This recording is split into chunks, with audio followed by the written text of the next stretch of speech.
So they have to cross. So you got solder right there, and get it on the end, and get that in there. So there we go, perfectly.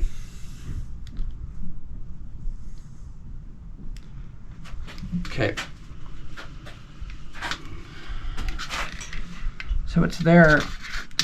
I'm using a long wire just because that's hot.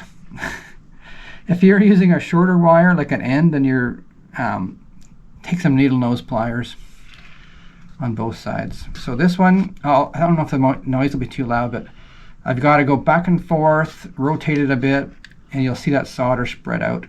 And then I'm going to melt the ends, because that's the shrink tubing ends. Clear, but shrink tubing.